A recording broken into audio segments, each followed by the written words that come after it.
Previously on Space Cat's Peace Turtles.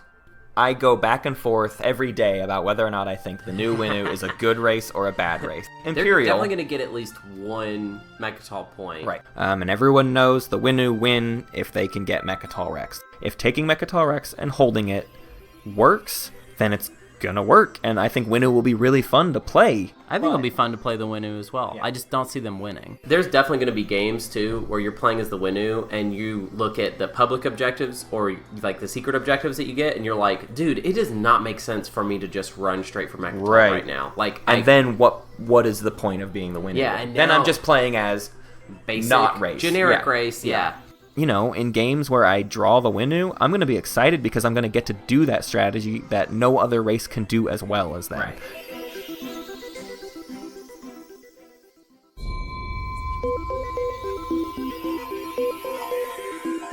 This is Space Cat's Peace Turtles, the unofficial podcast for Fantasy Flight's Twilight Imperium. Music by Ben Prunty, featuring Matt Martins and Hunter Donaldson. Episode 28, First Round Strategies. Oh man, we're finally here. Okay, you can do this. You can do this. The Winnu.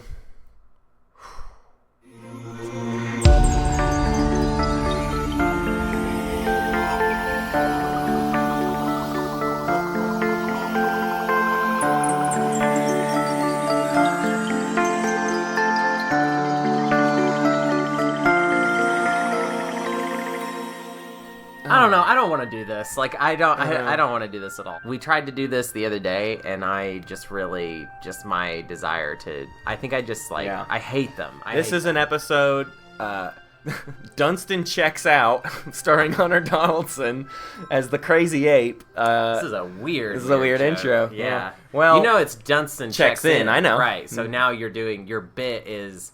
So there's this movie, Dunston Checks In, and it's about a monkey in a hotel. And that's basically the pitch, is that they were just like, what if monkey in hotel? You've heard of a bull in a china shop? Well, you're gonna love this.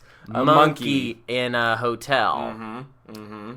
And just kind of some plot and story, too. Right, yeah, just like... Denouement. Yeah. We're out. And I remember there's a part where they watch Planet of the Apes, and... You remember more of this? I don't know. Oh, I actually watched this movie a lot. Really? There's some cake gags. There's this weird part with this lady who's like in a sauna thing, and she's got... I remember it was the first time I saw... You know when like you see someone in a sauna and they put like cucumbers on their eyes? I'd never seen that before. To that idea. And I was like, whoa, that's weird. Why have vegetables on the face? What for? And I still don't know. Why people put cucumbers on their eyes in the sauna. Well, thanks for joining us on Face Vegetables Monkey Hotels. This week we're really gonna dive in to. No, we're not. Can we be clear? We're not diving into this. Yeah, we're not. We're just kind of circling around it. We're just having like a chill party, just the two of us, and then like the episode, all the strategies, just kind of sitting over in the corner, looking at us like, "Hey, you guys want to do my thing now?" And like, no, we're out of our depth. Yeah, we're really out of our depth to do this Winnu guide, and I think you can hear. Yeah. You know, we gave you a little taste of things that we've said about the Winnu previously on the show, and. You know, all of that's pretty bad. Yep. There's even more, like, it's very cringy. Let's start with this. We were fairly hesitant, but in every instance where we were not hesitant and like, yeah, maybe it'll work out, we were dead wrong. Yeah. The Winnu, the faction in Twilight Imperium 4th Edition, is by far the worst faction in the game. Yeah. There's all those statistics out there, but don't believe those statistics are not really exact at this point. There's not enough out there to call it, and they list Sardak as the worst, and that's definitely not true. From a sheer, like, what they've got standpoint, Winnu is so incredibly terrible. Let's start breaking these people down. Can I say something? Yeah. I think Winnu is terrible the more, like, okay, so in the way that Sardak is mistaken for a race that is easy to play. Yeah. Winnu is a race that can do very well if everybody's pretty new at the game. And that might be why their statistics aren't so bad, because when you get into people who know what they're doing... Well, technically, TI4 is still a new game. Yeah, I think we forget that. Absolutely. But, like, it is still... Technically, there are still lots of people out there playing TI4 for the first time. Yeah. I just feel like if you're playing at a table with a bunch of people that know how to play TI4, the Winnu is really... They don't stand a chance. They're just easily... Yeah. They've just... I mean, I called them myopic in, like, one of the first episodes of Space Cats, Peace Turtles, and, I mean, guys, I nailed it. That's one thing I don't regret at all. They've got just this one focus, and we've discovered doing this series that there are... lots of races that are have the better. Same focus. That are better at that. We keep getting like emails and messages and stuff about this isn't tooting our own horn, but like our Soul strategy guide said, go for Mechatol. You're going to be able to do really well with that strategy. And we keep getting responses that say, oh my gosh, it worked so well and so much better than we thought. And so it just proves, like, one of those quotes you heard at the beginning of this episode is me saying they're the best at doing the Mechatol thing. They're just not. They're not even the best at the only thing that they've got. Right. So I mean, I think it just Matt experimented. This is a Matt episode. I want to make that clear. Right. So I want to take a similar approach to what you did. I played 3.5 games. I played one game on Tabletop Simulator that we did not finish, but I was not going to win that game. I was doing only okay in that game. But out of my 3.5 games, I did win one. He did win. I would not say I necessarily played Winnu. You can make arguments that like certain things that Winnu gave me the victory, but overall, compared to like how you play other races, I was mostly just playing Twilight Imperium. And also there were some other factors that helped. The fact that we had these ridiculous audience agendas like completely throwing off the balance of the game. I think it was mostly because the audience picked the races that we could play. Yeah, I was playing against bad races. We were playing against Yin, and we played against who all was in there? Muaat. What up? Yeah, Ghost of Creus was like one of the best races. Yeah, in the game. Ghost and Arborek were the best races, and Arborek pulled an early move to try to thwart me, and old Flashy Doug, and it kind of came up to bite him. So I will say this much about my Winnu victory: so many crazy conditions are the only reason I had a decent win. Yeah, with Winnu, and it is purely like out of context, anecdotal stuff. That is why I got a win with Winnu. I think, though, that if we look at your Winnu games, I think this does kind of characterize how it goes for Winnu.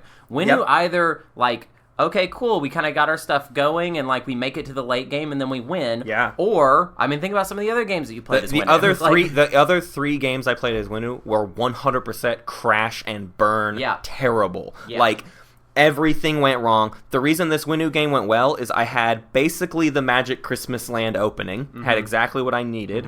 And you still were just kind of in the pack and pulled it out. Exactly. And at no point was I just like a favorite to win. Yeah. Sort of by design of my strategy, but... if Muaat was just kind of slow and boring and like, oh, the best I could do was just kind of hang in there, Winnu was like... you were driving like a speedboat that would just like crash into the rock suddenly, like, oh no, wait, this is all over for Matt now? Why? And it would always feel like, what did he, it would, what did I do wrong? When you would lose, when I would see you lose, it would always feel like, okay, but he didn't do anything. Right. Like, it would just I be didn't like mess the up my game strategy. blew up. It was and even sometimes I was the one ruining the game for you, but like, I would just be like, well... all it takes is an agenda or an action card or a one VP. Yeah, one bad VP for them is you're dead. Muaat, you said all of your eggs are in one basket. Right. My argument with Winnu has been you've got the basket and you have no eggs. There's no eggs. You have nothing for you. You could there's a basket for you to go to very clearly in the middle of the map. And you've got no eggs. There's nothing to put in it. Yeah. You're just like, here's my basket. Yeah. I'm pretty sure eggs go in here, but I ain't got none. Does anyone have any eggs that I can please borrow for this basket? Yeah. So let's talk about the Winnu. Let's let's dig in. There's some interesting things about their theme that I really feel like are very important. You actually kind of deep dived on the theme. I wanted to dig Do you in. like the fiction of the Winnu? I do. Yeah. They're interesting. When they were first added, it was really interesting too, because you just have this, the Winnaran custodians had always been this myth or whatever, right? So I'm not going to like do the whole story, but the idea is there's the Winnaran that live on Mechatol, and there's the Winnu. And the Winnu want to now race for the throne. They want to be in it, but the Winnaran said, well, we're not going to just give it to you. We actually are beholden to this, like, let the best race win kind of thing. And so the Winnu go home, and I just want to read to you the last like couple sentences of their sheet. The Winnu population rushed to Farouk's support, a sense of righteousness and superiority motivating them to an intense mobilization, building massive fleets, eerily reminiscent of ancient Lazic's designs, and training massive invasion forces. The Winnu are intent on returning true Lazic culture to the galaxy. Okay, so their starting units is 1 carrier, 2 infantry, 1 cruiser, 2 fighters. If you pay attention, a massive invasion force. If you huge, just a massive fleet. Here, one more time. 1 carrier, 2 infantry. If you pay attention to SCPT, you know that we like, what is it, Hunter? It's the 4C 8I. Right. Massive invasion force. 2C 4I. They have nothing. They have nothing, and their whole purpose is to get to Mechatol Rex before a massive everybody invasion else. fleet. 1 carrier, 2 infantry, a cruiser. It is 2 fighters. It is. Even just looking at it numerically, it is the worst start in the game. If you like put a value to every unit plus like what a PDS might be worth, they have the lowest value start of the game. The only race that I think to us that we've considered worse than them is not worse, but like Muaat also has a terrible start, but at least theirs is a war son. Yeah, at least they have like it's like they're sacrificing having a normal start for like something. There's something I thought about after we got done with the episode where I was like, I wish I'd said this even once. Speak quietly and carry a big stick. That is Muaat. Then your big stick is the war side. But you at least get a big stick. Yeah. There is, I believe, no other faction that only has 2 infantry and only has 1 carrier. You've got Necro. They have 1 carrier, 2 infantry, but they have a dreadnought. No. There's no race that has 1 carrier, 2 infantry. If you have 2 infantry, you have at least 2 carriers. Yeah. Meaning that you can... Or you have 2 things that can carry your units. Right. Winnu has 1 unit that carries things and not enough infantry to do anything else with. So their start is truly depressing. They also have a planet that is a 3-4, so high influence. High influence, whoa. Yeah, that doesn't do you any good in the start. Oh, good. Round 1. Well, this 4 influence will be spelt on something special. They start with 1 tech, and you get to pick what it is from the 0 tier tech, right? You get to choose either anti-mass, neural motivator, plasma scoring, or Sarween. Or Sarween tools. And I will, later in this episode, put forth the argument that there is only one choice, and it is Sarween, but we'll get into that more later. Sure. So here's the thing about the Winnu, and this is touching back on the theme idea. They were supposed to have this amazing start. They rallied the troops, and everyone's ready to gun it for Mechatol Rex. Well, maybe that's a lot of troops for them. And except for the fact that they are like 3rd or 4th highest population as far as the race sheet is as well. Like they're supposed to have a huge amount of people. Yeah, but if you look at them, they don't seem too hardy looking. Well, you know? My argument is probably a lot of artists. The Winnu. They probably have like a cool street with like lots of bars and stuff on it. You're really nailing it because Winnu are the stereotypical like World War II era French army. No, they're Portland. They're also Portland? It's Portland. Well, I'm into the French Winnu. Yeah, okay, I'm tired of this French thing, actually. We have a mutual friend, actually. You do not like the Winnu. I do not want them rattling their sabers. It's been done. It's been done. That's fine. It's been too done. So Hunter, we have a friend in the French Foreign Legion, dude, and it looks like he looks like a cool dude, rough, tough boy. I know. I was actually like trying to make sure like French history does not back up the idea that French are bad. The French Revolution was like, really, oh man, dude, when they turn on each other, they're nasty. So nasty Hunter, little goblins. give me the Winnu as Portland, Oregon. They just like, it's not big. They're just like all we're figuring out, like it's not a big deal. It's just like we're trying to, like, I don't know, like maybe we'll go to Mechatol. I don't know. We're just thinking about it. When we get there, our moms are going to pay for us. So we're going to listen, dude. I'm totally moving to Mechatol. I mean, Mechatol is everyone talks about moving to New Orleans in this town. I'm totally moving to Mechatol. It's actually really funny because once you get to Mechatol, you don't know. It's not what you expected, and that's very true of when Portlanders moved to New Orleans. Yeah. We're from Arkansas, so we knew down. we're leaving. We can handle it. But Portlanders moved to New Orleans, and they're like, "What? Everything's not clean all the time. Why is my skin on fire and also soaking wet?" Yeah, what? The weather's not like perfect here all the time. What are these bugs? They're like mean bugs. Did you know that Oregon has like no mean bugs? Has anyone realized this? They're like, I ask all the time. I'll see like a spider and I'll be like, "Oh man, are there any venomous spiders in Oregon?" And they look at me and they're like, "What is no. venom? What do you mean? Like spiders are mean?" All right, we got to get back on track. We're doing a Winnu guide. You came here today because you wanted to hear, how do you win with the Winnu? What do you do? Winnu? How do you Winnu? How do you Chicken Winnu? dinnu. Winnu? Well, let me tell you. Someone else said that. I know, that was You from stole I stole that. So, I stole it because I won with the Winnu, and I get to say it. Because That's I true. earned my chicken You dinnu. winnowed the chance. Yes. So, let's go over the rest of their abilities so we can explain why get they that are flagship out so of the way, bad. right? Their flagship is the Salai Psychorion. No, let me try. The Okay, yes. Say coriander. The coriander. It's also a beer, a microbrew. Yeah. When this unit makes a combat roll, it rolls a number of dice equal to the number of your opponent's non-fighter ships in this system, and it rolls those on a 7. So potentially a bunch of dice on a 7. Cool. It sounds cool. I sort of equate this one to like the Jolnar flagship, where it's like, if you get it because you're doing well. Or you got the secret Or you objective. need to get it for your secret objective, and it might help you a little bit. But in no way is our strategy like reliant on it, and it is not plugging any of our holes, really. There's one thing that it might help you do, but I'm going to argue it's not even worth doing. And we'll it's get more to of a that. theory crafty like thing. Well, there's that too. There's two different things that happen with the Winnu flagship. Their base abilities are the blood ties. You do not have to spend influence to remove the custodian's token from Mechatol Rex. Everyone else has to spend 6 influence. You don't. So That's the whole cool. that plays with the we're just gunning for it. We need to be there first because that point is ours by right. Yeah.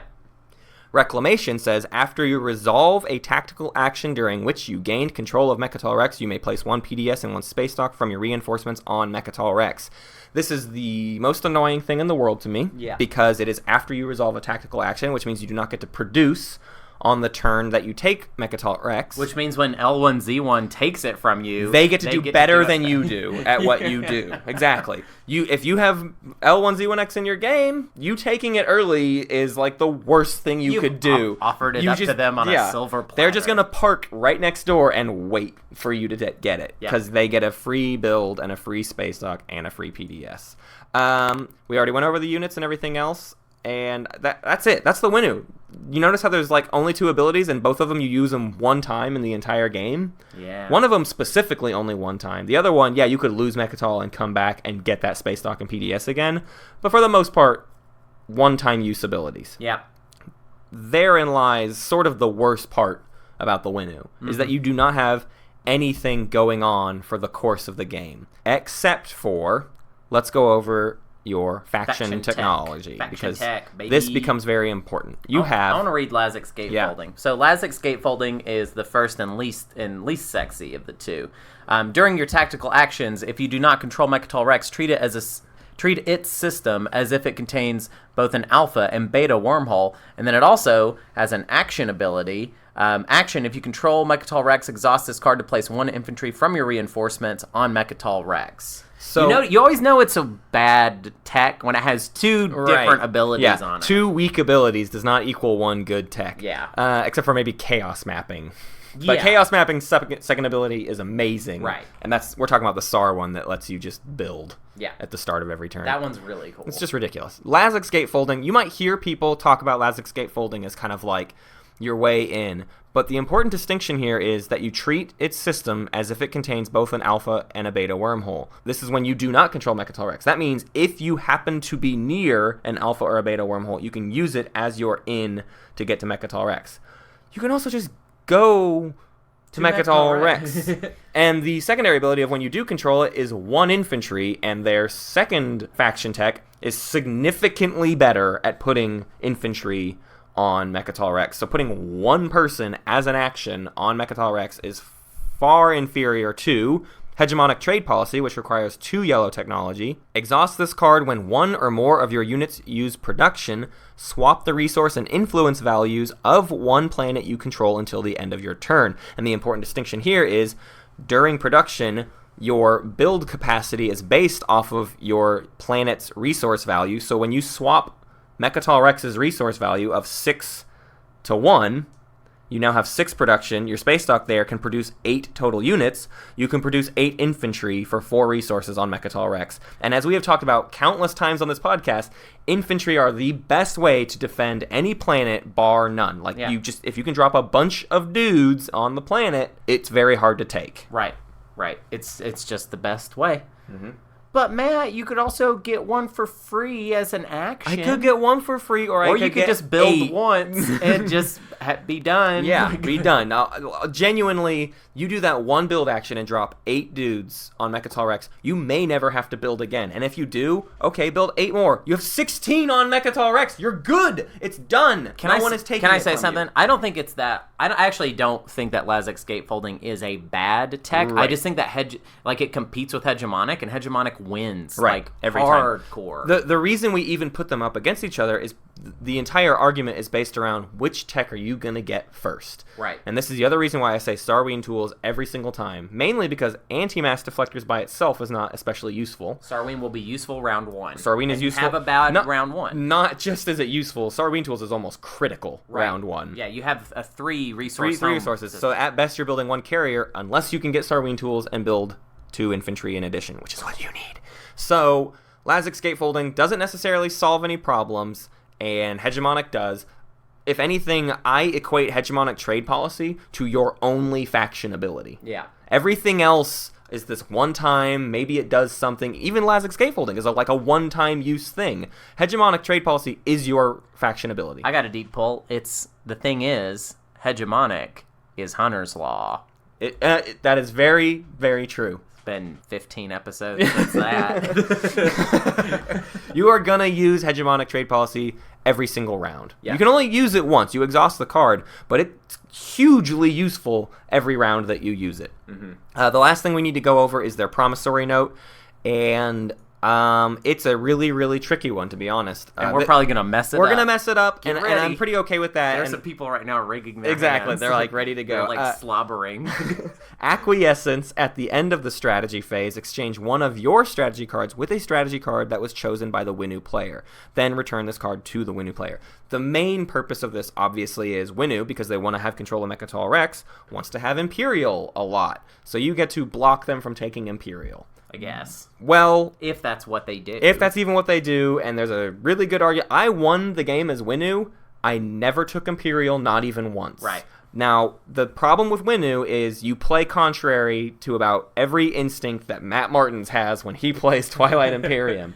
Round 1, I traded my ceasefire for a ceasefire. Round 2, I gave someone my support for the round 1, I gave my support for the throne for somebody else, just for them to attack the Arborek who are trying to invade me. Right. I gave away my 2 biggest ones that I say never trade these away round 1. I did exactly those 2 things as the Winnu. Your strategy card selection as the Winnu is maybe the most important decision you make for every single round as the Winnu. Yeah. And having that taken away from you can completely destroy you. I think it potentially hurts you a lot, and actually I think it's kind of hard to sell it as something that people want. Yeah, people are not usually inclined to take it from you. It is kind of a tough sell. Yeah, because it's I would buy it from you for not that much. Right. You know what I mean? But it costs me way more than what I'm going to get out of it. Right. Now, there's going to be some things that maybe work, because I'm going to argue in this guide over the course of it that when you play the Winnu, you're not playing the race that you think you're playing. You are not playing a Mechatol-focused, score every Mechatol point you can. Mm-hmm. Dane Beltrami is actually the one who hinted this at us when we did when we interviewed Dane. He said he likes to play Winnu as a sort of Mechatol deterrent. And the one game where I tried that strategy, that's when I won, as Winnu. And so, at best, Winnu is getting to Mechatol and holding it, but you're scoring all of your points elsewhere, and that's going to be the whole theme of this episode. So let's start breaking down the early game. Early game, Winnu. None of us want to be here, but we are.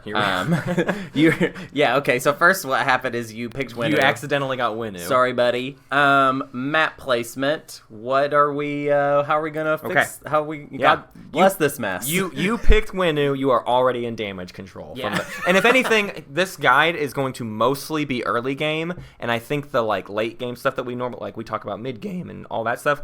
That part of the podcast is going to go really short, but we're going to spend a pretty good chunk of time in this early game. Well, yeah, because it's harder to tell you what's going to happen in your mid to late game. Your mid to late game depends on a lot of factors, and a lot of that is you need to have kind of a perfect round 1 and 2 to a certain extent. So map placement. Here's what I had in the game that I won, and first off, the game that I won, my original plan was to start with anti-mass deflectors and try the blue route. I never really got a good, solid try at seeing how just going strictly blue went. Yeah. But that game, I ended up in a pie slice with a yellow tech specialty, and I immediately abandoned the idea that I would be going for blue. Because I'm going to skip Graviton and get Hegemonic right away. So that was crucial to my success, was being able to get Hegemonic very, very quickly. So if you can get a yellow technology specialty, I almost put that above everything else. Right. Save for the only other thing is you want a clear line to Mechatol Rex. So you need the hex adjacent to your home system towards Mechatol Rex and the hex adjacent to Mechatol Rex. Those two systems, they need to have planets. Right. If they do not have planets, you're going to waste some time in round 1 because I'm not going to even really suggest you divert from this main strategy. But it would be really nice to take planets along the way to Mechatol Rex. So two planet systems is like the ideal. For me, I had in my home slice the system adjacent to Mechatol Rex was Lazar Saculag, and the one adjacent to my home system, I don't remember exactly what it was, but it was another 2-planet home system. That is like as good of a pie slice as you could ever ask That's for pretty awesome. for Winnu. So the only other things you would kind of hope for are some sort of natural border. Normally, we're not a big fan of trenches, but Winnu desperately wants a trench between them and at least one of their neighbors. You're very exploitable by your neighbors. You are so intensely exploitable. As someone who has exploited the Winnu, I can say you will be quite exploitable. Here's the other problem, and especially round 1 and round 2. As the Winnu, everyone knows what your game plan is. You have no secrets. You want to get Mechatol Rex. Because to do otherwise sacrifices any and all of your abilities. So of course you want to go for Mechatol Rex. And I am here suggesting to you, go for Mechatol Rex. But the issue you're going to constantly come into is every single other player at the game knows how to stop you, and it costs them very, very little to stop you. And gains them a pretty good amount. They can easily take you out of the running. You lose everything you have, they gain a planet or 2 or something, or they just throw out an action card that completely ruins your entire life. Well, yeah, and that happened. Yeah. We should find that tweet and show it to everybody. I want to say something. I did not play Winnu, so when you hear me talk about it, this is clearly just theory crafting zone. But I do want to say, if you don't have a yellow tech specialty, and maybe you don't have the clear line to Mechatol, maybe an alternative plan is you're going to go blue. And you're gonna get maybe you'll try Lazex, and you want a wormhole near you. Yeah, I don't know. Wormhole might help. I don't know. Just throwing that out there. Don't errata that. And we're gonna get into some stuff. What I would like to do for kind of the rest of this guide, we kind of set up what your ideal is. Basically, I want to set up what your perfect round 1 could be, and we'll outline how all of that works and what all you do. Yeah. And then I'll try to real quickly go over what the caveats are. Some contingency plans. Here's your contingency. What if this happens? Well, you do X. What if this happens? Well, you do Y. And we'll go over a bunch of those because we almost went insane with this, by the way. We tried to record this episode 4 days ago and couldn't because we hadn't worked out enough ideas. Yeah. There was too many, what if this happens? Yes. And honestly, you could probably poke a million little holes in this thing doing a bunch of what ifs. Absolutely. And that's kind of true with this whole project of Space Cat Speed Turtles in general. But with Winnu, that is their number one weakness is, with Muaat, they're a hard race, and we found the safest play. With Winnu, there just isn't a safest play. There's straight up and down is not a safest play if you have any intent on using any of your advantages. Right. The safest play as Winnu is to not play Winnu. And I don't even mean that in the like sarcastic way people say of like you shouldn't have picked Winnu, but I mean you just don't play with your racial abilities. It's just not safe. Yeah. I think that's their abilities are not safe. Yeah. So if you are going to play the Winnu thing, you are playing a gamble and you are going to you're that's what you're doing. You're here to play this game. Dude, honestly the myth of the Winnu is that like it's so ridiculous the way that they're characterized, the way their art is, because their abilities are actually very aggressive. Yeah, like absolutely. It's very aggressive for your thing to be, we take Mechatol Rex, but they are not given the thing to back up that aggression. Exactly, which is why it's so easy for everyone to stop you, because aggression in Twilight Imperium is not especially good, and the Winnu do not have anything to back up their aggression, like you were just saying. They're yippy. they're like a little yippy dog. Yeah. The very first thing, and this is like different than anything else we've ever suggested with a first round strategy guide, is before you even go for this like we're gonna go for Mechatol Rex, you gotta look at the other races at your table. Yeah. What are your other factions? Who's next to you? Who is going to directly impede your ability? The big scary forces that you could be looking out for: Sol and Sar. Sol and Sar, the big ones. Those are the two races that also have a lot of incentive to rush for Mechatol Rex, and they're better than you. They are 100% better than you. The only other things to be kind of afraid of, I had a ghost as my neighbor.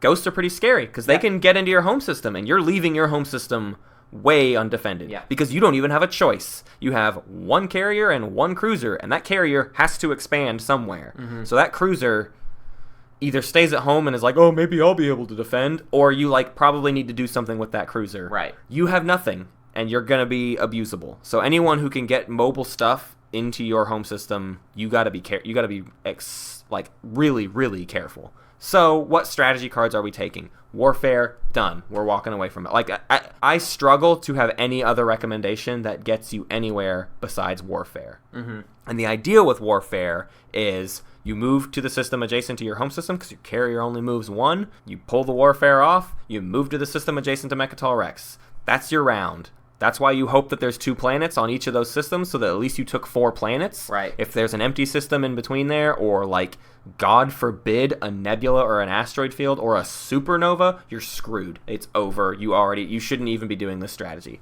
But if you've got some planets that you can take along the way, you might be okay. If you can't get Warfare, you have to take Politics. You just have to, because you have to take Warfare next turn.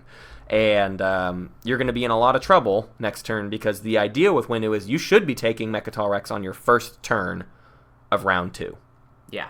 But if you need to do the Warfare thing round 2, you're already not getting it until at least turn 3. And depending on if you've got any other Mechatol Rushers, you're in trouble. So again, this whole strategy, you have to look at who's on the board and whether or not they're going to be racing you for Mechatol Rex. You're just looking for people that are going to compete with you early game for Mechatol Rex. Yep. That's what you're looking for. So if you're playing with the sole player that doesn't look like that's what they're going for, then you're fine. Yeah. If for me, I was terrified of Ghosts and I was terrified of Hunter as Muaat in my game, because I knew he wasn't inherently wanting to go to Mechatol Rex, but that's definitely a big threat. I mean, he was close to Mechatol Rex with his War Son, and I knew I wanted to get there, so it was really scary to know what was going to happen there. And that's what your whole first round is going to be as Winnu, is like you look at everything as a threat and you're just terrified. I'll say this much: if you couldn't get Politics for some crazy reason, Tech. Because you should just then go ahead and get ahead on Hegemonic, or if you have to get Graviton, whatever, you need to get ahead in the Tech game. And the other big reason you might take Tech is if you don't take Tech, you are not buying Tech round 1. Just straight up and down. You only have 3 resources, and you have to get a carrier and 2 infantry. There is no other line that you can go down. You do not get Tech round 1. Matt, I know the answer to this, but I just want you to explain for us why you're not recommending trade. You just mentioned that they only start with 3 resources. How come no trade? That might help, right? So getting extra resources doesn't do anything for you if you can't necessarily take advantage of them round 1. So let's say you can get those resources. Well, first off, you can't, because you are expanding straight down the middle of the pie slice. Right. You are not going to end up with pretty much any neighbors, because in most cases, the only way to get a neighbor is for the two of you to expand to the adjacent systems that are between you. Right. And you're not doing that as Winnu in almost any strategy. So you're not going to get any neighbors. So at best, you're getting 3 trade goods out of trade. And those 3 trade goods, they're just not enough because now what? Maybe you're going to spend 3 resources from your planet and 1 trade good on trade or on tech.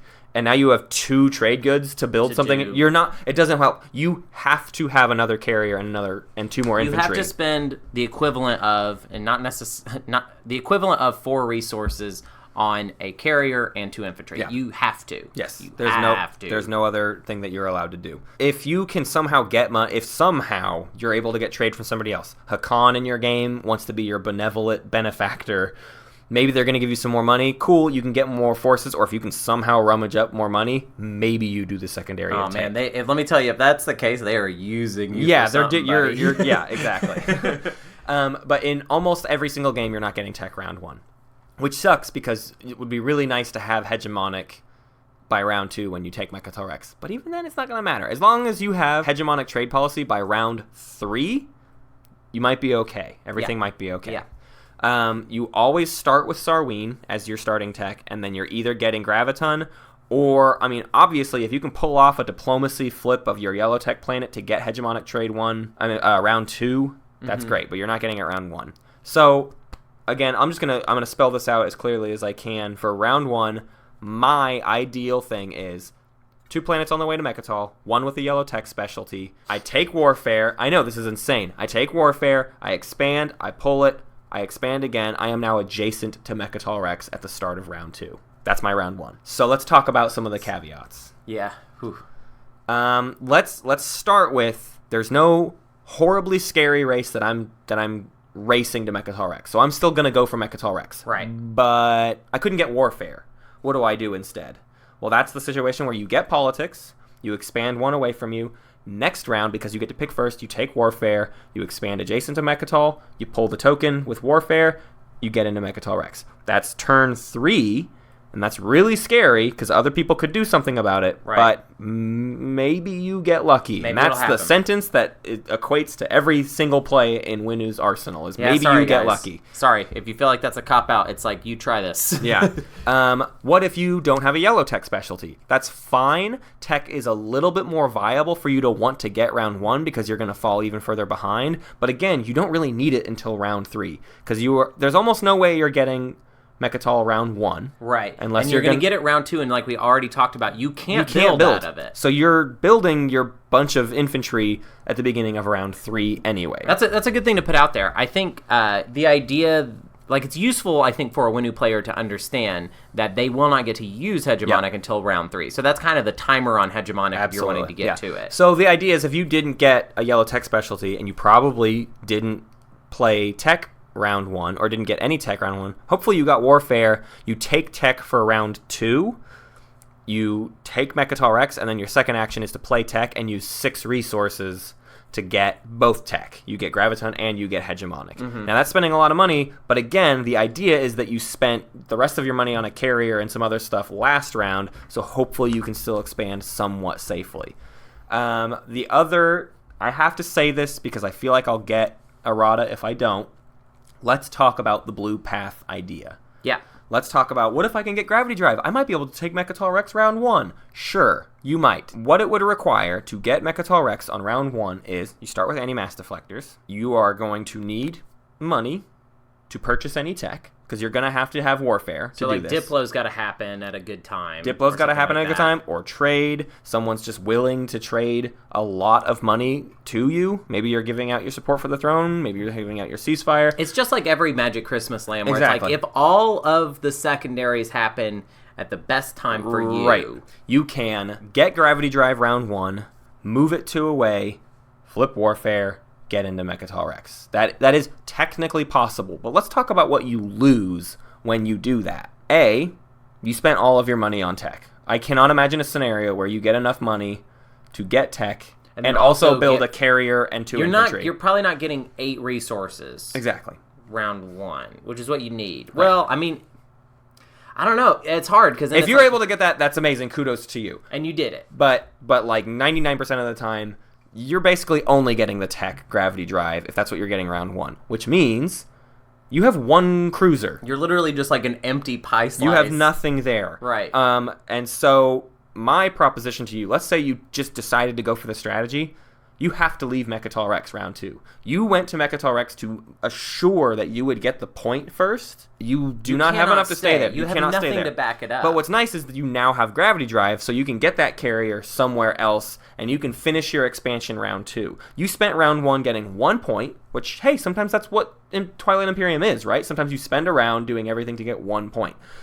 But in round 2 is like super damage control. You have to get your other carrier and infantry out there. You got to take some more systems. Round 2 is all rebuilding for you. Right. So if you went blue route, okay, that's fine, but you have to do all these other things, and the safer play is to start with Sarween tools, because you do not have good economy, and be working towards hegemonic trade policy. Because even without Mechatol Rex, hegemonic trade policy is going to pay off on any of your planets that have more influence than resources. Dude, and yeah, if you're playing with a group of people that like know how to stall out certain things, or like if they didn't take diplomacy, they're going to they're not willing to trade with you. Like this kind of has to do with the table. Yes. Like, and also, this is the big meta problem with Winnu, is we were talking about this earlier. It's easy to stop you. Every time I've played it, and I'm playing with people who like are all actively trying to play against each other, the number one struggle with Winnu was always someone at the table goes, yeah, but it's not going to cost me very much to completely crush the Winnu's game. Right. They will take that opportunity every single time. It's so attractive to do, too. Yep. Like, there have even been times when someone did it and it didn't even really make a lot of sense, but they were just like, right. if I do this, I'll ruin him. Yes. Like the time that guy played Nuclear Meltdown on Done. you. There was no real, like, literally, it was the first time Matt took it was the first time Matt played Winnu. Yeah. You take Mechatol Rex. We talked about it on the podcast The before, next but action the that next someone action did. that someone took was they played Nuclear Meltdown Reactor Meltdown. Reactor Meltdown. Nuclear Meltdown. That's silly. Reactor Meltdown on the space dock and destroyed it. The second that Matt had built, and he was just like, well, Great. That's it. That's it. That's what I if had. If that happens, notice we do not have a contingency plan for if someone does that to you. If someone does that to you, bravo. Yeah, you Good job. resort back to I don't have abilities. Right. Except for hegemonic. Like hegemonic is literally your only saving grace, and it doesn't save you from this problem. And the biggest problem is just that it's just so easy for people to take advantage of you. It's all they ever want to do. Mm-hmm. So let's go into the other idea. You have already resigned yourself to, you know what? I'm not taking Mechatol round 1. Or round 2. Like, I'm not racing for Mechatol. Right. I'm just going to say, forget it. I cannot get that first Things are point. not going to work out for you. You Soul, didn't get the strategy cards you right. wanted. Soul is going to get there. Right. Sar is going to get there I'll first. say this. If you're Winnu and you're picking last, like if you end up last in speaker order, that you can't do the Mechatol thing. I just do not, I cannot see a way it's going to work. Maybe you can get political and make some things work, but like if you're last in speaker order and there's a Soul player, you're doomed. Yeah. There's just nothing you can do. I can't imagine Soul doesn't go for Mechatol Rex in this situation. I mean, I feel like in that situation, it's like Winnu would literally have to like trade away everything to get someone to take care of Soul, and then somehow things would have to work out for Winnu that they get in there. Right. Which is possible. Like if you're really good at metagaming people, maybe you can pull it off. That's always an option. That's always an option with anybody. That's almost in everything we've said in this whole show. Right. There's always the chance that you're just so good at the meta that you can convince people to bend. You're like, you're like the emperor, and you can just convince people to do things that you want. So if there's just no way you're doing the Mechatol thing, your new plan. Let's first say maybe you still got warfare, but like Sar is gonna beat you there. And that's just like, it's not worth the risk. You're going to lose your only carrier and your 2 only infantry. That's your whole fleet, basically. Yeah. So there are definitely situations where it's just like, going to Mechatol would ruin me. Mm-hmm. In that case, you are playing vanilla Twilight Imperium. You expand. If you have warfare, you build a carrier and 2 infantry in your home system. You pull that one, or you whichever one you want to, but you pull one of your carrier's tokens and you expand to another planet. You take 2 planets. Round 1. That's the best you can do. You definitely start with Sarween tools because you need the money to get that second carrier and the 2 infantry. The only other suggestion I can give you if you couldn't get warfare is you take leadership or you take tech. Leadership and tech are the only 2 ways to outstall warfare. If you are trying to outstall the person who has warfare, because you have to get 1 carrier, 2 infantry, with tech it's you do your 3 actions and then you play tech. the next action that happens, they will have had to play warfare. You can now do an action. So tech is one way to outstall warfare. Leadership, you get 3 tokens. You're able to just burn activations until you're allowed to do the warfare secondary. It absolutely sucks, but it is worth it in this case because it's the only way you're getting enough infantry and carriers to do what you need to do. You have to take 2 planets round 1. Because if you're going to have no abilities, you have to have as good of an expansion as you can possibly hope for. Yeah, you at least have to have a good slice. Yeah. Jeez. So basically the worst case scenario for Winnu is you only took 1 planet, you didn't do much for your cause in Mechatol Rex, maybe you got 2 extra trade goods. There's just not... I do not like... You're doomed. I don't like your look for this. It's kind of just... I don't know. I mean, I think in this scenario, your new goal sort of becomes like, I'm going to build a solid slice, and I'm going to wait to see what happens on Mechatol. Yeah, you're waiting for... I will say this much, and this is getting into some mid-game stuff, but the rest of the mid-game is going to be talking about, what if you did get Mechatol? So to put the what if you couldn't get Mechatol at rest, you need to get a fleet parked next to Mechatol. You need to get PDS there. You need to sit, and you linger until it is weak, and you jump on it with everything you've got. Mm-hmm. Because the only other thing you're doing is just going for objectives without any abilities, which is, maybe fine. Maybe you can pull a win off that way. But the only way you're going to get yourself anywhere is by getting Mechatol at some point. Yeah. So park next to it and wait. Okay, so we are about to jump into what the rest of your game looks like as Winnu. And before we do that, I want to set up your core philosophy for what it means to be a Winnu for everything past round 1 and 2. Right, round 1 and 2 was just get to Mechatol or die. Mm-hmm. So now we're here. Maybe it worked. What are we doing as the Winnu? The number one thing, and this is the only thing that worked for me as Winnu, is do not take any sort of lead. You are too easy to stop, as we have already said, and this continues after round 1 and 2. You are still too easy to stop. If that agenda comes up that just nukes Mechatol Rex, your whole strategy is thrown out the window. That also happened to me in one of our games. Your only option as the Winnu is to hold Mechatol Rex, never use it to get ahead, but if you fall behind enough, you can try to get Imperial and catch up a little bit, but you want to be 1 point behind the leader, or maybe tied with the leader all game. But even being tied with the leader is a scary proposition. Right, because you're easily shut down. You are easily shut down. The other leader might not actually be that exactly. way. So I was at least 1 point behind the leader the whole game up until the very, very end. I think you kind of want to work this angle. Basically, Winnu's got Mechatol. Cool. Well, they're not taking Imperial. Okay, well... might as well let them sit there. Yeah, exactly. And you are playing into that. You are optioning that to the rest of the board, saying, hey, you know what? I'm not going to be the Mechatol that scores points, but what I am doing is denying anybody else from getting Mechatol. Which, depending on what race people are playing, they might be that's just kind of one less thing for me to worry about. Yeah, basically. and it turns out people are pretty okay with that proposition. Honestly, when I was playing Muaat, I was I didn't want to overextend and take care of you. And you know what I mean? Right. I was I dropped as many dudes on Mechatol as I could, so it does become kind of an investment.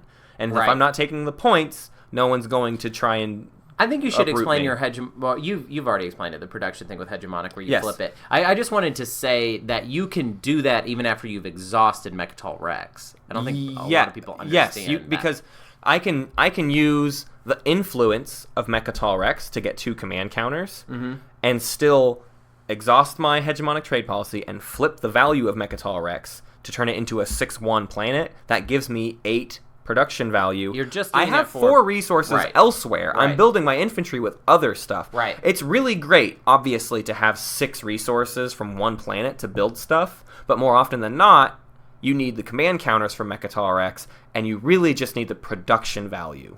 Right. From a 6/1. The ability to produce that many units on Mechatol is actually more important than 6 resources. More often than not, I was flipping Mechatol Rex for the 6/1 and then spending Winnu 3 resources on infantry. Yeah. And that was it. That makes sense. I just put that and I got 6 infantry out of it, right? Actually, in our game, it was 3 infantry because we had a law that also crushed the Winnu's spirit, Yeah. where Oh my infantry God. cost 1 for 1. Again, there are so many things that completely destroy There's so many everything's- things that can go wrong. Yeah, really. yeah. But even with that one, I was able to at least hold on.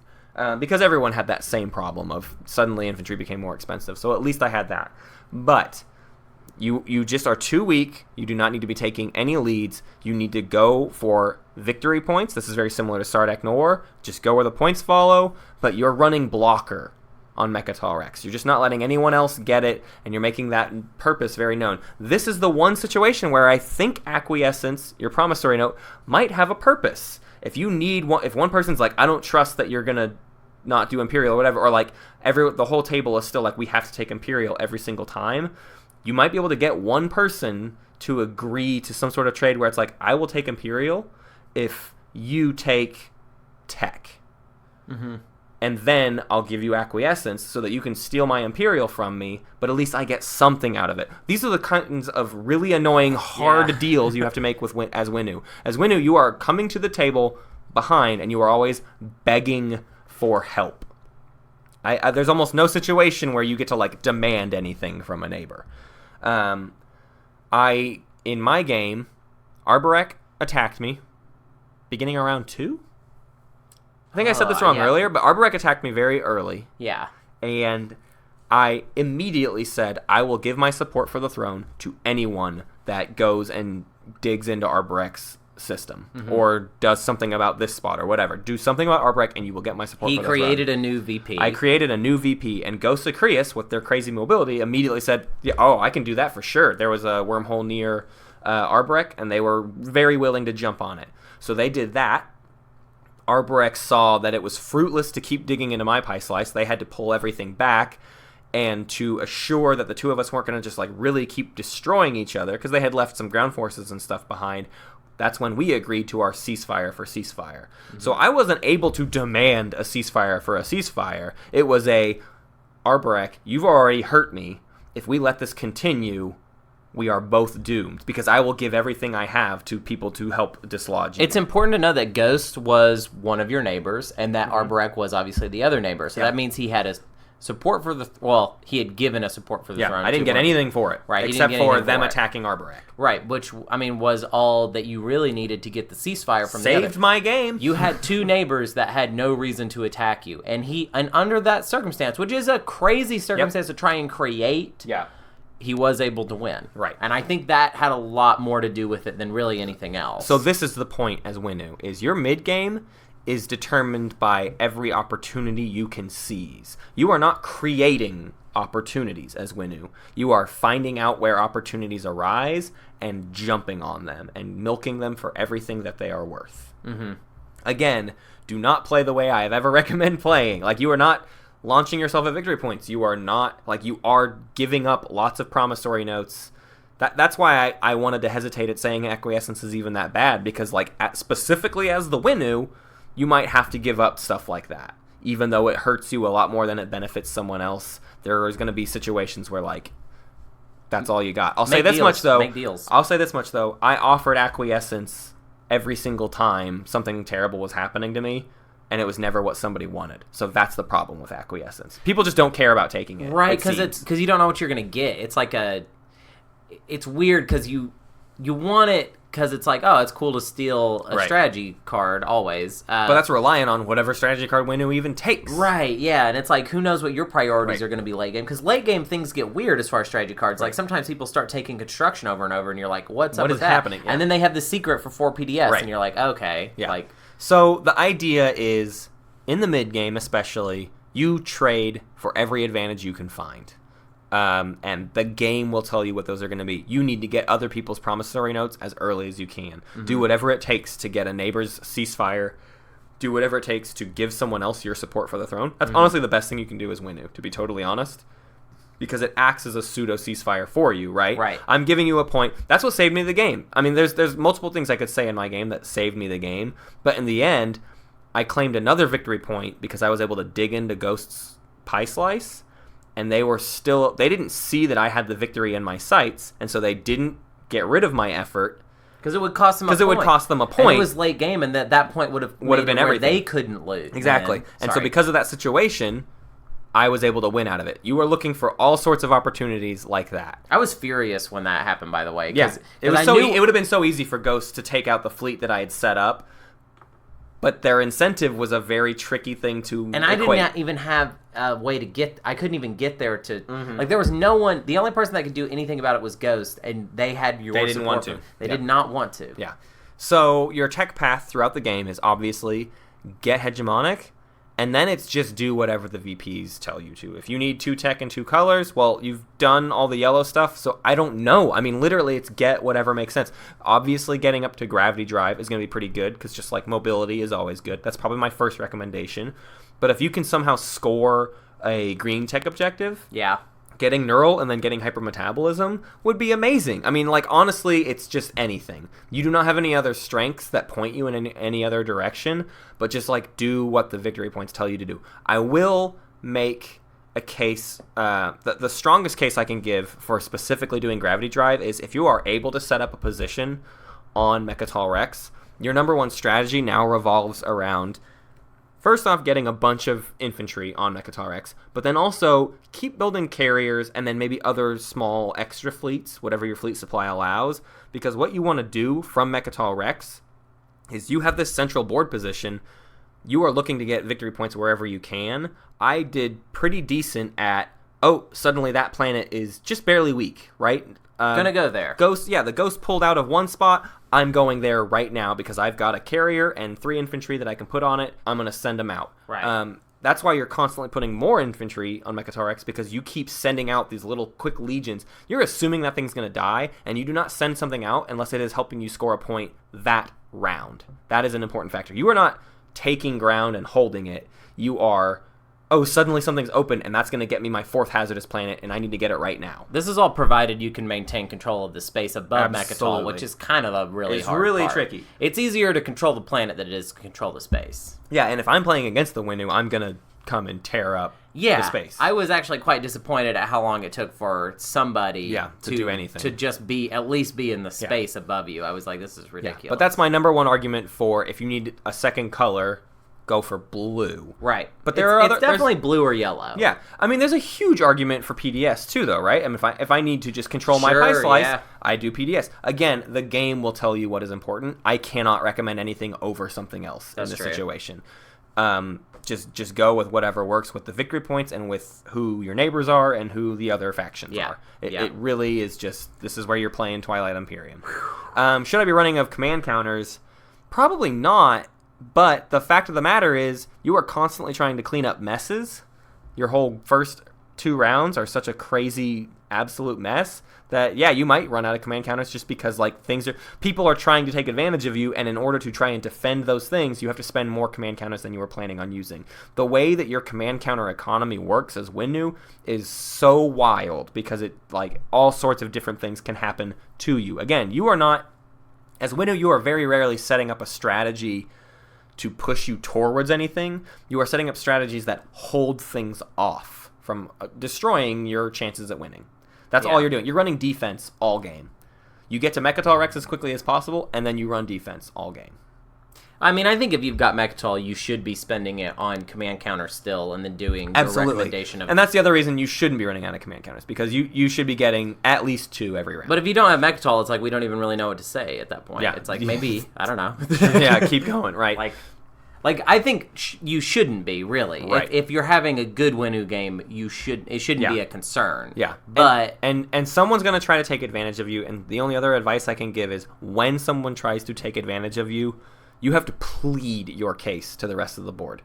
For me specifically, it was actually kind of easy because it was the Arborek trying to dig into me, and everyone knew that if we let the Arborek get away with this, their snowball is going to be truly out of control. And so the Ghosts had this extra... It actually turned out after the fact... I asked the Ghosts after I gave them my support for their own, hey, were you planning on attacking the Arborek anyways? And he said, absolutely. But your support for the throne clinched it. Right. But, the idea of an Arborek just, running away with 2 pie slices is unconscionable. Someone had to do something about that. And so you're looking for those sorts of arguments to make your case on, Sol's the one who just took me out. If you guys let Sol get away with this, these planets are never becoming anyone else's? Wouldn't you rather them be mine than double souls? Right. And some people are maybe willing to take that up. So you are looking to, when you get hurt, find other people to help you because you might actually be able to plead your case. Whew. Yeah. Whew. So late game, let's talk about counters. Yeah, so Winnu counters, they're a good counter for Sardak and Barony and Necro and Soul and... Man, they counter everybody, don't they? Malu Because and they're just Delmar. the best at getting the Mechatol. Well, because you just get them Mechatol points. If you've been listening, it's like you just go to Mechatol, you get all the Yeah. points, and then the game's over. And No. it's like, hey, I got all the points. Winnu doesn't counter anybody. We're not making... Yeah, we're not saying Winnu that. does not Why counter would we anybody. even say Who that? counters Winnu? We talked about Sar. We talked about Soul. I think Sar and Soul are the two biggest ones, just we because talked early game. Yeah, we talked about Ghosts, the fact that they can get into your pie slice. Other races that can get into your pie slice are Isarl, Mentak. Isarl's such an interesting Yeah. one when it comes to counter discussions. I feel like they get brought up a lot, and I think maybe sometimes people are like, what are you guys talking about? And it's just like, dude, you never know what Yeah. Isarl you're playing against. Right. So that's like... But especially Isarl's just straight up mobility. Yeah. The fact that like their flagship can light wave deflector through your stuff to take And your who home knows system. what they're going to do Right. with that, man? They're That's terrifying. sneaky. I want to put forward. I was definitely afraid of Muaat. I actually don't think Muaat is like a hard counter, but Muaat was terrifying to have in the game because it's like, hey, if Muaat decided to mess with me, there would be nothing I could do. I would have needed a lot of support from the table in order for me to do Right. it, though. That was the thing. It's Definitely. like, Muaat, I think you get overextended if you go for Mechatol. The Mentak suck for you because they're getting in, they're stealing all your trade goods, they're blocking off areas from you, and more than anything, round one, they can send those cruisers way into your stuff and Yeah. like block your paths. And the last thing you need is blocked paths. Right. That sucks as the Winnu.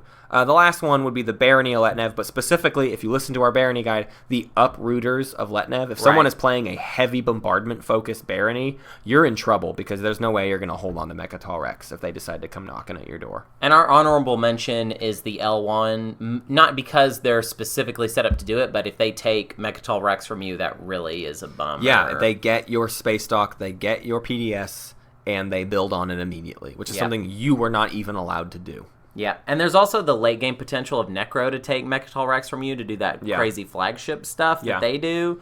I think that's a kind of harder one to pull off Yeah. than a lot of the stuff we've And people love to point out that the Winnu's flagship, and we kind of actually discussed this in our Daniel Oh, Beltrami yeah, let's interview. talk about that.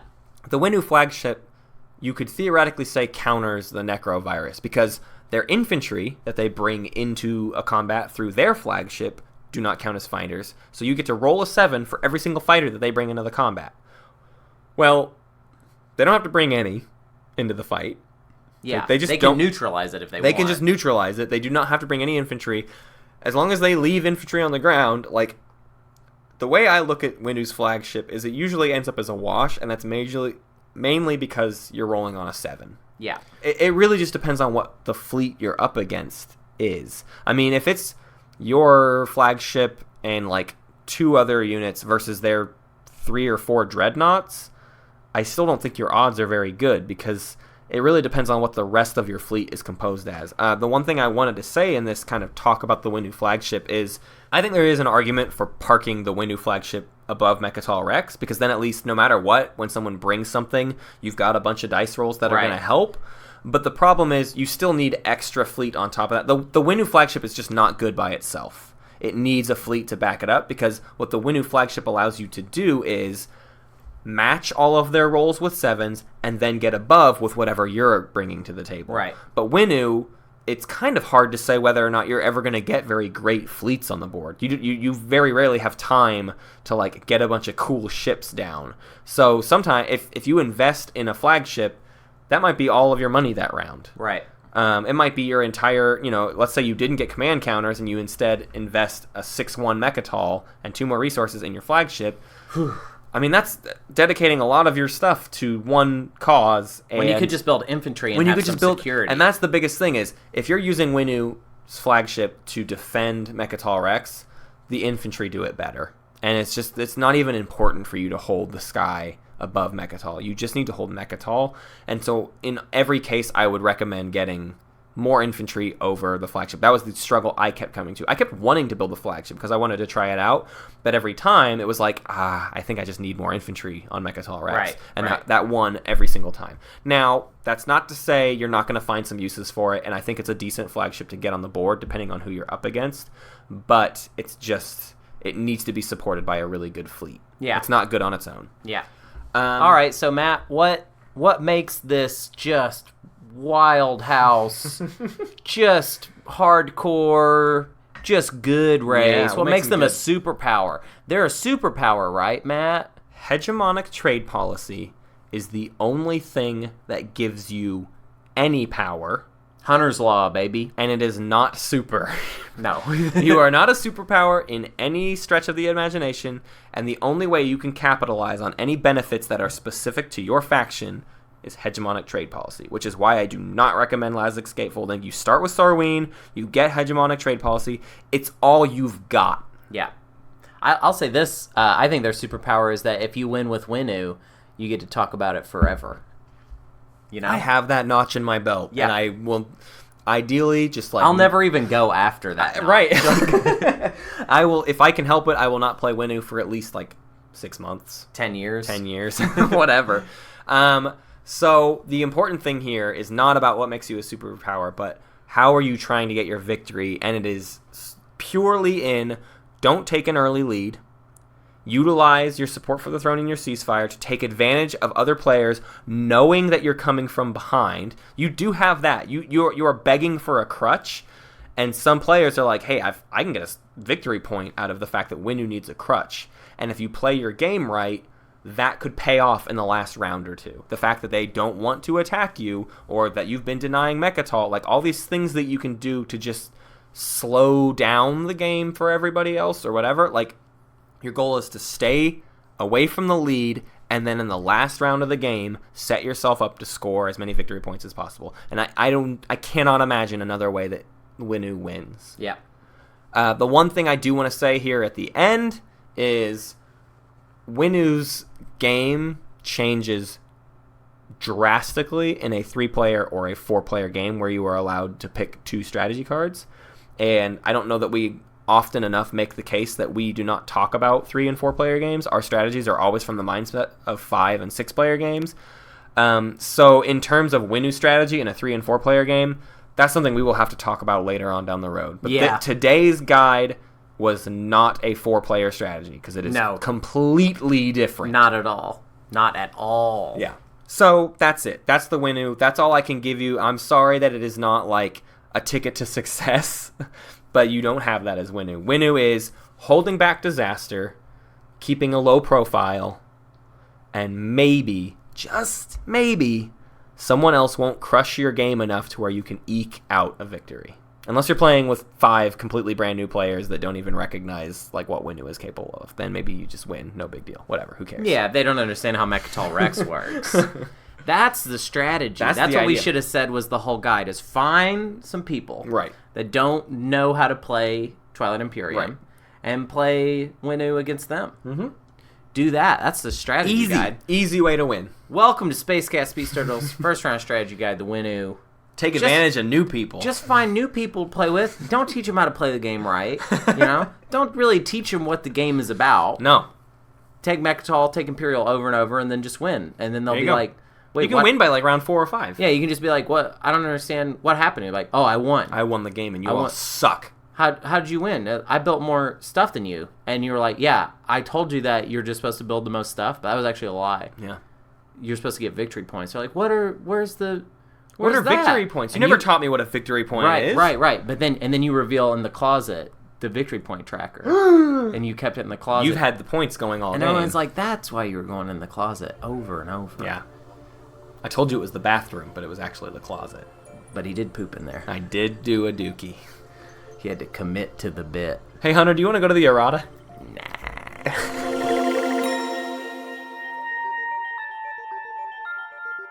Alright, hey, what's up? Oh man, this is It's been a lot of me talking this episode, so I'm glad Hunter gets to just take the reins here. yeah, for a he minute. talks too much. God, he talks so much. I play games on my phone, you know? Yeah. That's what I do in a lot of this. Because we're not playing the game, and I like playing the game. That's Hunter, what I like doing. Hunter, welcome to Space Cats, Peace Turtles, Errata, hosted by Hunter Dunston with freaking guest Matt Martins. Hunter, I wanna give you a special congratulations this week. Honestly, not that much Muaat Errata. Yep. You did a pretty good job considering what you were given in Muaat's crazy game. I took it real serious. And I wanted to just say cheap, easy stuff that wouldn't, get... Be very contentious. Yeah, I tried to say, try and... I don't know if you guys listen to the episode, but it's pretty short, and I'm just try and play real good, and somebody was like, whoa, no, we should play them bad. I think it should be bad. No, let's get to the errata, boys and girls. The first one is from Reddit Twilight Imperium. It is from Breeford. Ooh, Breeford. Play it again. Does anybody get this? Breeford. It's Freebird. Do you remember that great live Modest Mouse album where Isaac Brock is mad about someone saying Breeford or Freebird? No. Do you remember? No. Well, there's a live Modest Mouse album. If you can believe it. They thought they should do a live album. So Breeford says, well, you have one of the best bribes in the game. He's talking about the promissory note. Or he or she is talking about the promissory note. You can also use your promissory note as a threat. If someone is about to do something nasty to you, you can threaten to give war sons to one of their neighbors. In the only game that I have played is the Muaat, I never ended up giving out my note as everyone was afraid of war sons falling into the wrong hands. And that sounds like us, actually. Yeah, I think that's a really great... The only issue I have with this one is it's pretty hard to, have huge control over who your neighbors are as Muaat. So being neighbors with the neighbor of your neighbor, does that make sense? Right, that's kind of hard for Muaat, and that actually it's funny because I remember someone even talking about the potential of an idea like this before I played them, and I was like, cool, I'm going to try and do that. I never really had that trade partner variety. I mean, it was always, and even if you watch the stream, there are several times where somebody is like, hey, I want war sons, and I'm like, well, we can't trade, but maybe in the agenda phase. And then if you notice, that never happens. Never comes up. And I think that's a fault of our own, though. We tend to just forget that we are allowed to trade. If anything, I feel like we need to start instituting, at the start of the agenda phase, does anyone want to do some trades real quick? Because, right, we're so good with the veto and trade writer we just forget everything else. So... I still do love this idea. I do too. As making War Son Promissory Note a threat rather than oh, please save me. It's like, no. If you do this to me, you can guarantee I'm going to give War Sons to somebody you don't want. And it totally falls into just in general, I think what me and you were leaning on in the episode was that promissory note is powerful and you're going to have to try and use it to make up for as much of your shortcomings as possible. Yeah, I think the more uses we have on how to use that War Son, the better. So it's we're never going to turn any of these ideas down. Okay. And so, now we've got a couple about Destroyer 2 that I think we should just kind of do back to back. Yes, yeah. So Spectronizer from Twilight Imperium subreddit says... I was, however, a little surprised by your dismissal of advanced destroyers for Muaat. I admit I don't have any first-hand experience with Embers, but it always seemed like destroyers would be a useful get for them. For one thing, they're the cheapest non-fighter ship there is, and so make great cannon fodder for any annoying non-fighter ships only damage. They can also keep pace with Gravity Drive War Sun, and they help clear out enemy fighter screens so that your War Sun's big hits can take out the bigger targets. I agree that Muaat can make use of small fleet size, but it seems like stretching for a fleet pool of 2 so that you can have a destroyer escort would be worth it. Unaligned Magi on Board Game Geek made a pretty long post advocating a lot of these same points, and we're just going to bring up some of his points that were not what Spectronizer already brought up, and that is Muaat is the best race to get Destroyer 2. Since you are already down the red path, Destroyer 2 makes a very easy unit upgrade for objectives, 2 unit upgrades, 3 unit upgrades, technically even 2 for 2 and 2 colors if you're going blue and red. Sure. Right. It removes the fighter screen, so your almost auto hits from the War Sun are assigned to valuable targets. Obviously this benefits from Starforge because you can just pump some destroyers out there. And in my mind, Destroyer 2 is almost a must-have. Once you get War Sun 2, you are able to move these fleets 2 spaces at once, or you can easily just let War Sun limp along and move the destroyers around easier to meet at its destination. Now, we do not advocate the War Sun 2 thing, but as Spectronizer pointed out, the Destroyer 2s still keep up with a gravity drive War Sun. So, Hunter, what do you got against Destroyer 2? Well, I think...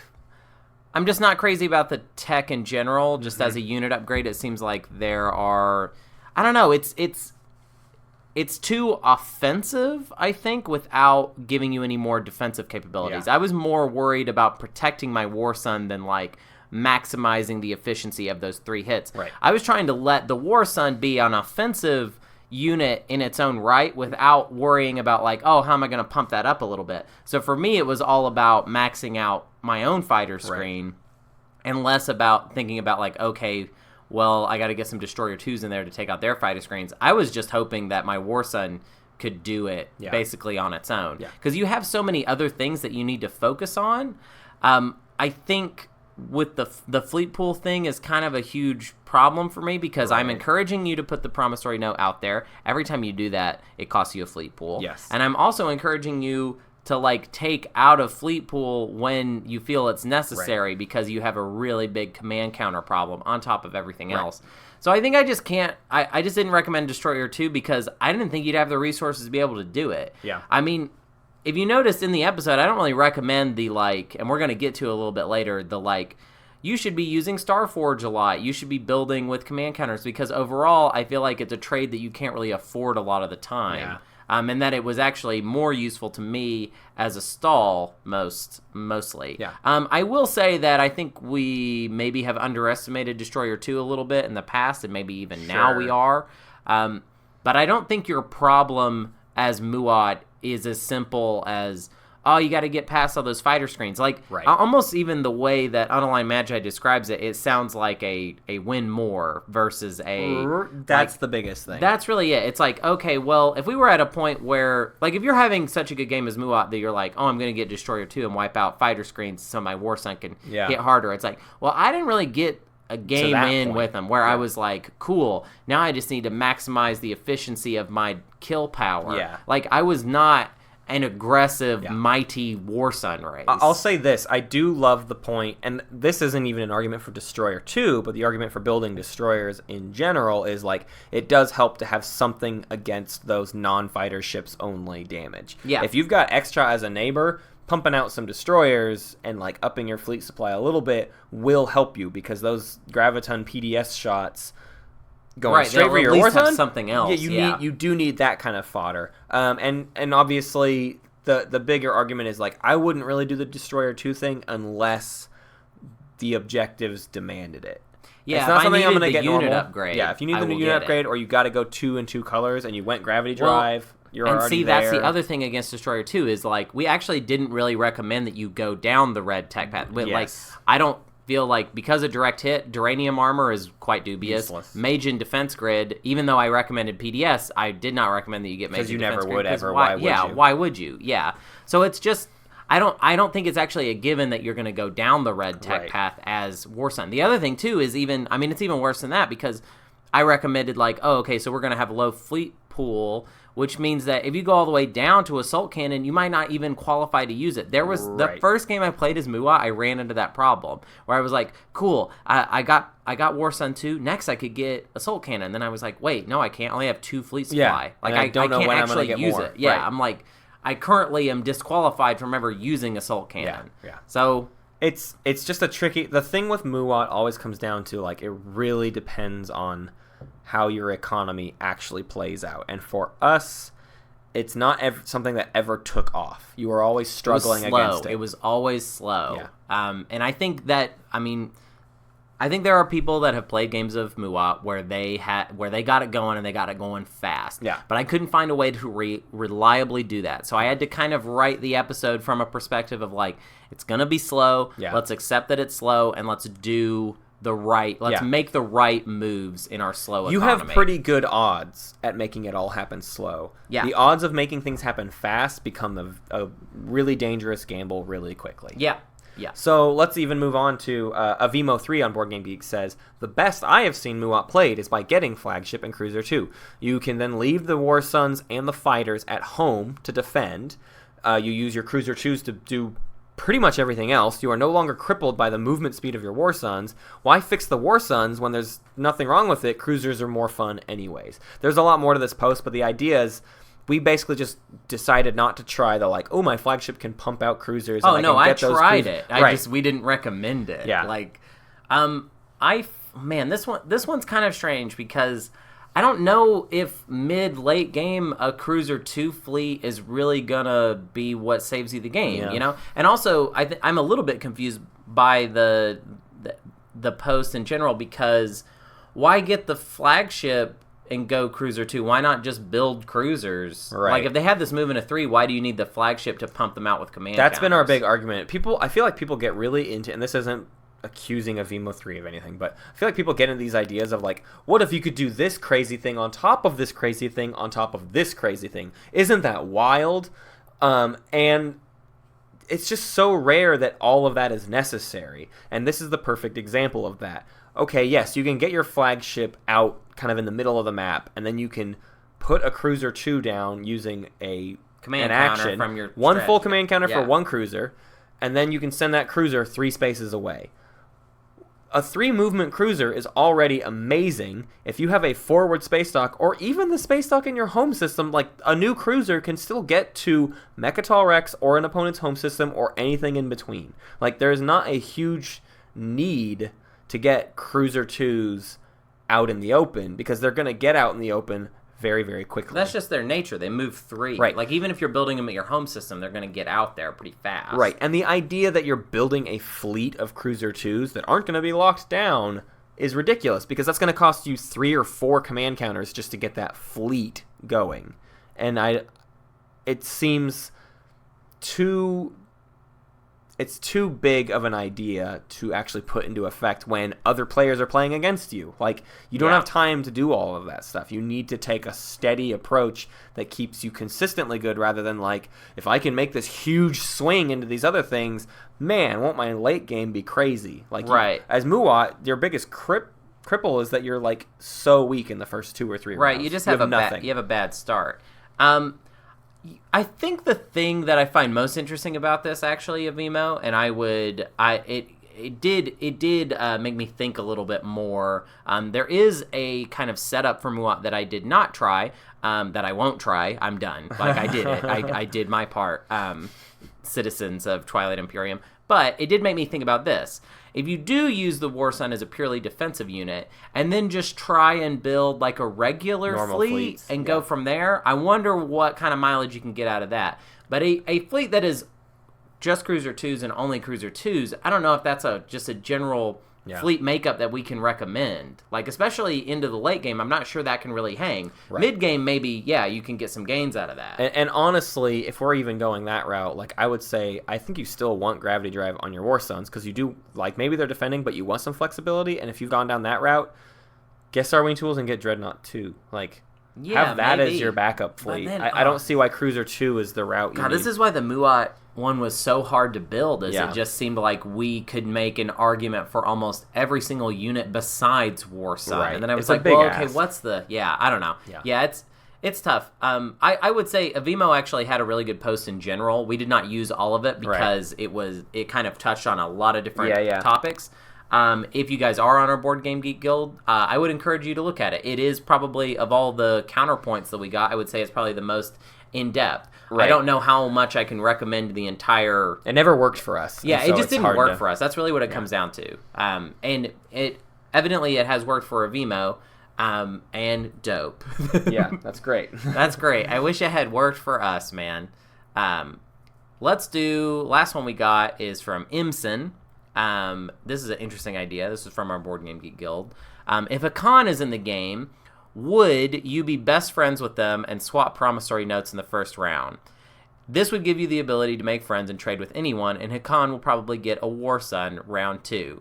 I think I definitely would. I mean, like, it would I think the bigger question is, Hunter, if you were Hakan and I was Muaat, would you take this deal? This is always the question of any deal like this is like, well, the other person's going to be on board too. Right. Is it worth Muaat being able to trade with anyone at the table for you to get the ability to build War Sons. This is a little bit cart before the horse, so I might have to eat my words a little bit here. I haven't played Hakan that many times, but my current feeling as of now this might change, my current feeling as of now is that I would not want to give out my racial promissory note unless it's a kind of dire situation, mostly because thus far the way I play Hakan is more of a like off the table, controlling the flow of trade. And if I give out my racial promissory note, I've literally given someone else the ability to kind of like dictate a little bit how trade goes for everybody. And there's nothing people love more than like cutting Hakan out of trade. Deal. People love doing that. So I would say I would be a little bit hesitant, but man, that's a good carrot on the stick. Right. Like, it could definitely work, and there's going to be plenty of games where Hakan is like, actually, I wanted to go heavy combat this game, and I will definitely get War Sons round 1. I will say it's gonna work. It's sometimes. tricky actually to know who's getting the best end of the deal. Yeah, like definitely. I actually don't know. Like I think Hakan, because obviously they're getting War Son, but like if they give up, I don't know. It just depends. It depends on a lot of factors. It depends on even the player who's offering it to me. If a player, depending on the type of player, I might be down. Yeah. If Matt offers me the War Son promissory note, maybe not. I might be like, okay, he's probably planning on taking the trade strategy card and like. I'm really... gonna know how to game that system, and it's not gonna help Hakan at all. In the right. I will have to. Yeah, I would say this even comes down to speaker order. Yeah. Like if I can guarantee that I get to take the trade strategy card as Hakan. This errata has gotten really weird because now I'm not even playing from the Muaat perspective. But if I can guarantee that I'm going to get that card, maybe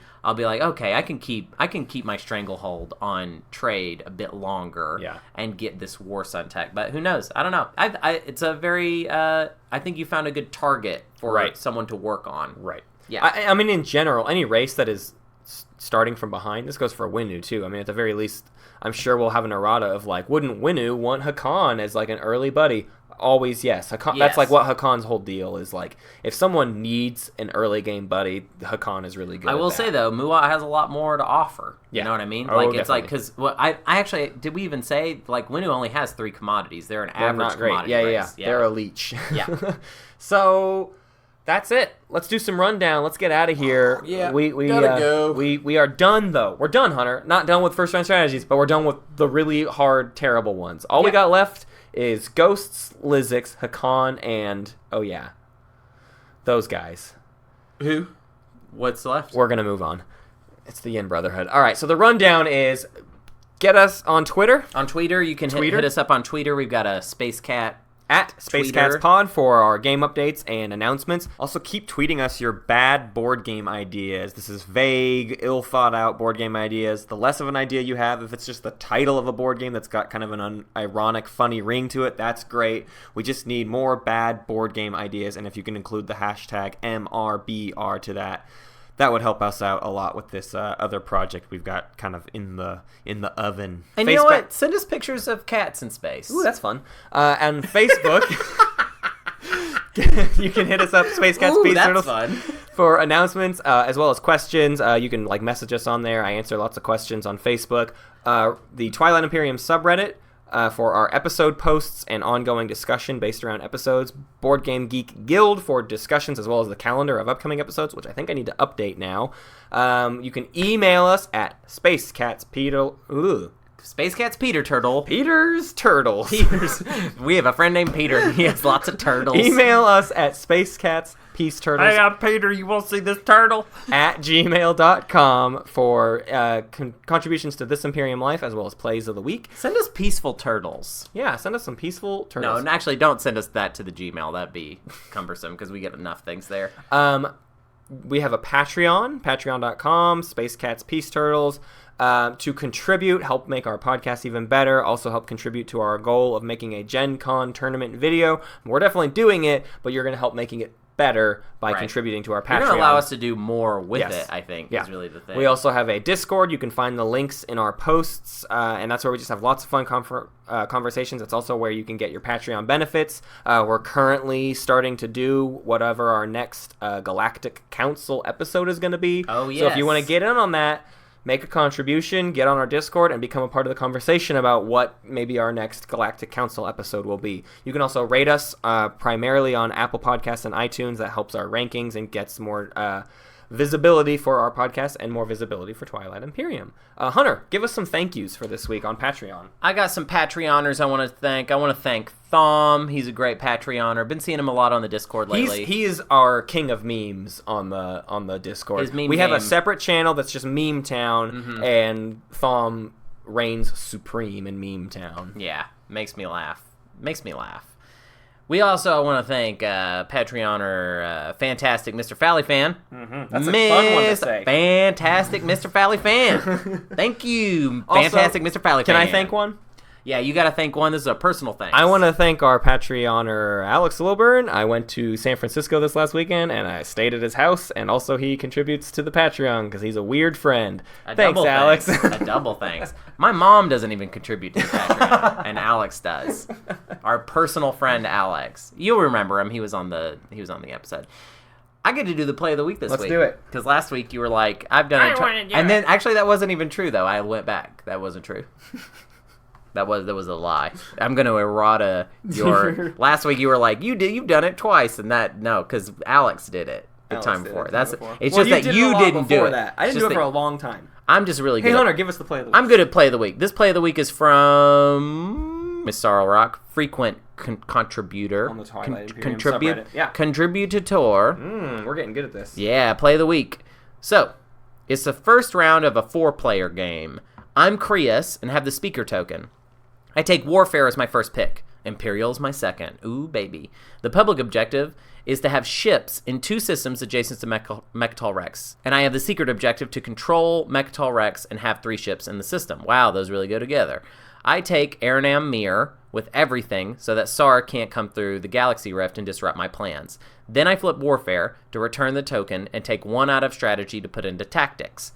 Then I proceed to build in my home system. I put my 2 destroyers in 2 systems adjacent to Rex, resolve the secondary of diplomacy to refresh Aranam Mir, and then take Rex and score the point from Imperial and score the adjacency objective before scoring the secret objective in the status phase for a total of 4 points in 1 round. A early gameplay of the week. Yeah. Look at that, shaking it up, something different. Also, it was a 4-player game. We never do that stuff or talk about it.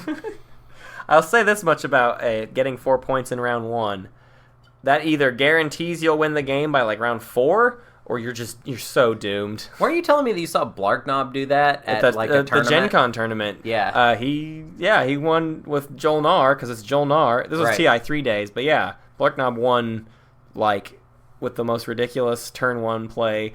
Blarknob, send us a play of the week that just absolutely outlines all of that tournament play because it's completely ridiculous. Wait, like you were saying, he like invaded someone's home system It's and like then also scored like a bunch of points. I'm pretty sure he took Mechatol Rex and someone else's home system on round 1. That doesn't even sound possible. I know. So, Blarknob, we need your play of the week of that specifically so that we can read it in an upcoming episode. I think I know the episode I want to put it on. So, anyways, yeah. That's going to do it. Thank you for joining us on Space Cats Peace Turtles. Cool. Yeah, right on. This is actually getting kind of fun for me.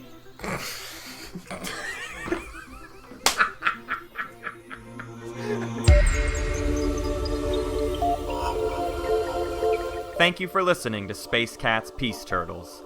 And thanks to Ben Prunty for the use of his music. You can find more at benpruntymusic.com and benprunty.bandcamp.com. Pax Magnifica, Bellum Gloriosum.